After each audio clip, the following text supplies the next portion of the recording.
বন্ধুরা, আজকে আলু পটলের ঝোল করব কই মাছ দিয়ে। তো কই মাছটা আগে কেটে নেব।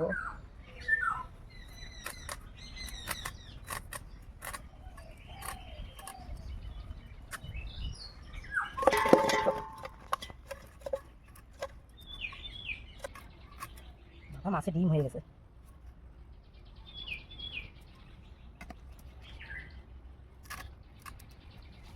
এবার মাছ ভেজে নেব।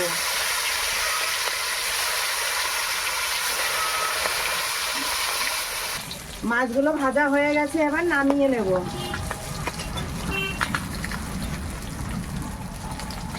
একই তেলে আলুগুলো ভেজে নেব।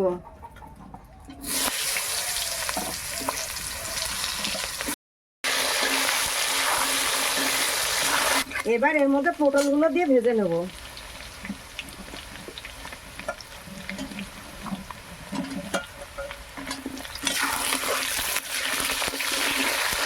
আলু পটলগুলো ভালোভাবে ভেজে নিয়েছি, এবার নামিয়ে নেব।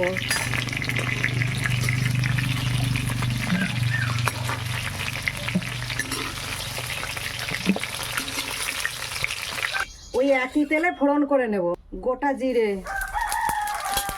পেঁয়াজ বাটা, আদা রসুন বাটা, জিরে ধনে বাটা,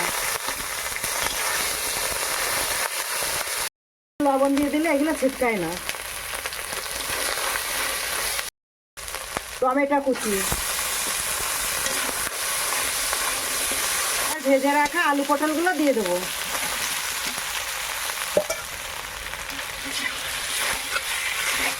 কাঁচা লঙ্কা দিয়ে দেবো, লবণ, হলুদ গুঁড়ো,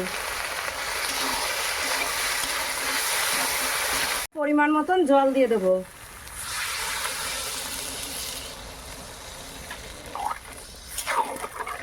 ভেজে রাখা মাছ দিয়ে দেবো।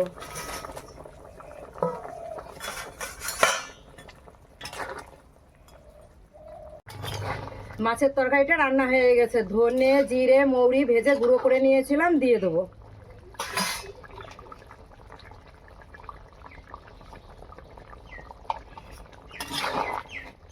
এবার নামিয়ে নেব।